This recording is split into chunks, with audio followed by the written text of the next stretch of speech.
Indigenous Rights Radio, because knowledge is power.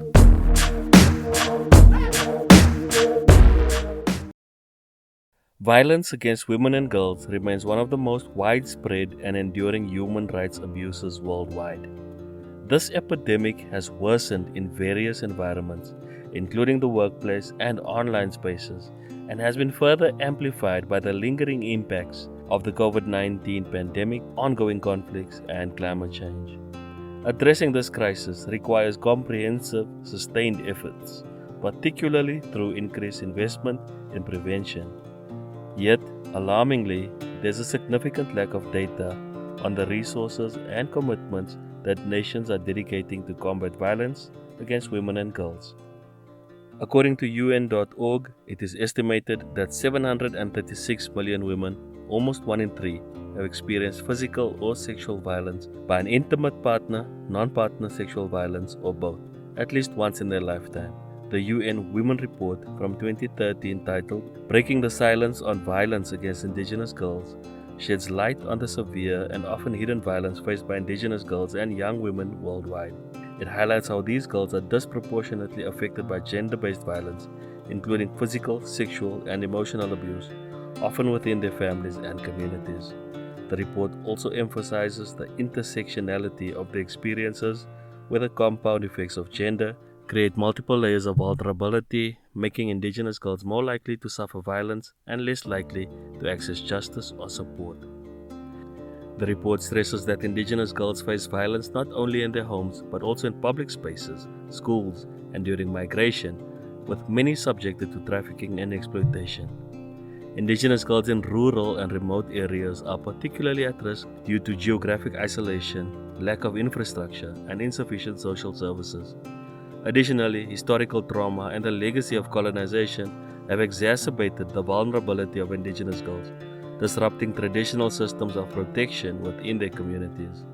Institutionalized discrimination and cultural insensitivity in legal and social systems further hinder their ability to seek justice or protection.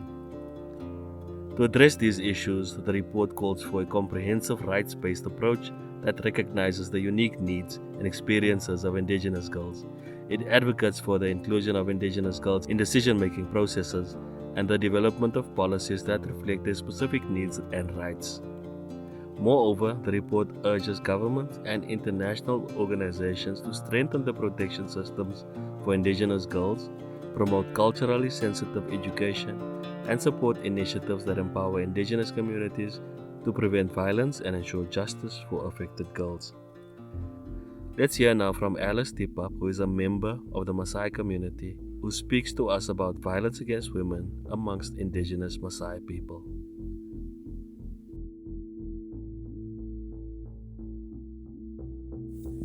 My name is Alice Nina Tipap. I'm a Maasai from Tanzania.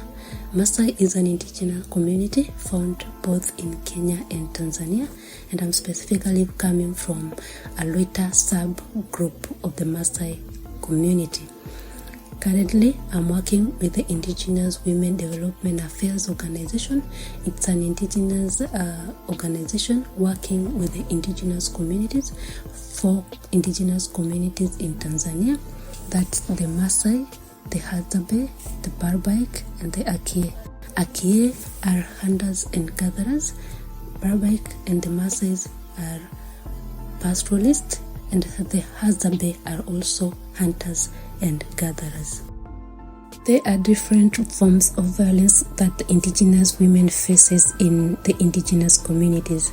Indigenous women faces physical violence, and this may be done through torture, beating, caning. In my community, the indigenous community that I'm coming from, women are referred as children. It's a man's ownership. The man paid dowry, so he owns the woman. So whatever a woman makes any wrong, a woman makes a wrong, or something went wrong in the family, the man caned, beats a woman as a way of correction. They never have a time for sitting, solving, talking, deciding, making a decision of anything, or maybe explaining themselves. But what they do is beating them. When the boys go for herding, when a cow, a sheep, a goat get lost, when a woman recognizes, she has to run away until she has to find the goat or any property of the man that got lost, because when a certain property like a cow, sheep, goat get lost, they are caned and they are forced to go and search for them, even if it is in the evening, even at night. But now they don't give them room of talking. That's just a minor example, but other wrongdoings in the community, in the family, women are caned by men simply because they refer them as children. Apart from that, women also undergo physical torture that can also be termed as a psychological torture, and this is female genital mutilation. It tortures women psychologically and physically. They face physical torture and psychological torture in terms of during birth. They go through pain, and it also torture them psychologically. Women do not have a right of land or any resource allocation. They don't own any property in my community. Women don't own properties. It's also a violence. When a woman goes out to do start any kind of business and make money and have a production, that is also referred as a man's production. It is not her own. Even if she did it on her own, even if she just got money and start a business on her own, whenever she's going to make money, that's the man's money. Her husband's money. She don't own anything in that community. She don't own anything in the family. Women also undergo economic torture. Most of the women in my community right now, they are taught some entrepreneurship some entrepreneurship skills. Whenever they venture themselves into these entrepreneurship activities, a man also refuses them.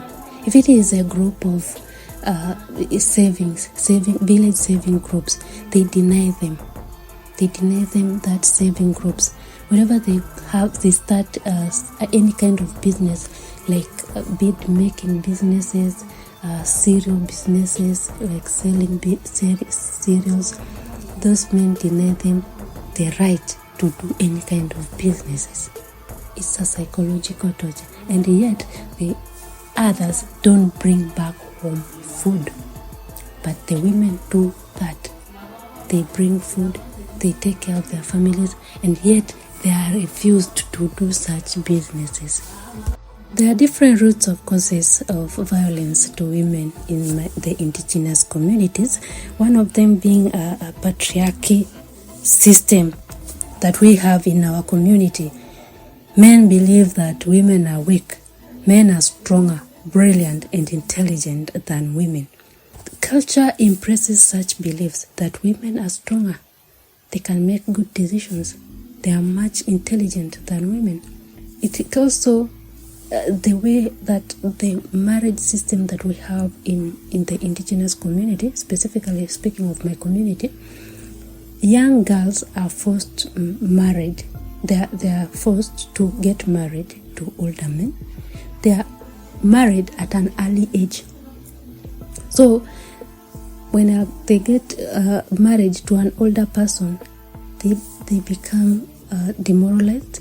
They cannot speak anything to that person. They cannot sit and make decision of any kind, even if that person is referred as a husband, but they don't sit on the same table. That person is older than her. That person is I cannot say that the person was not her type, but they don't make decisions of whom they are going to be married to. And this makes violence to continue in my community, because the woman cannot decide on anything. The woman cannot advise his man. All the decisions are made by a man. And there's also a mode of production that it is monopolized. That men are working and they make wealth, but it is just a mode of production. But most of the people that work, and they work hard, take care of their communities, take care of their families, are women. But mode of production is not monopolized to men, that they deny women the right of ownership. We have an example in my community. It just happened recently that a woman joined the village saving groups, and the village saving group that she joined, before that she was given money by her brother, who is a teacher, to start a business. And this business that she set up was buying cereals, maize, maize. She was buying maize from a wholesale, and she sell in a retail prices. Now with the profit that she was getting, it is a true story, the profit that she is getting, she was putting the savings in the village saving group that she joined. Now after a year, because always after a year everybody is giving their money and their profit, because while they are there, they can also borrow money and bring with some profit. So when the group was, now it's a year, and they sit as a group, and everybody was given the money that she was saving, and the savings and the profit that they got as a group. When the husband discovered that, he took all the money from the lady and told her that anything belonging to you, even if you worked hard on it, it belongs to me. So the man took the money, and mind you, the wife has 5 children as we speak, and as we speak, the woman was beaten, and the money was taken by the husband, and the lady has decided to go back home and reported the issue. So right now, as we're speaking, the men, the elders now are gathering, and they want to go and talk to go and solve the problem about the lady as we speak. That's an example that I'm giving you, that it just happened right now. Thank you very much.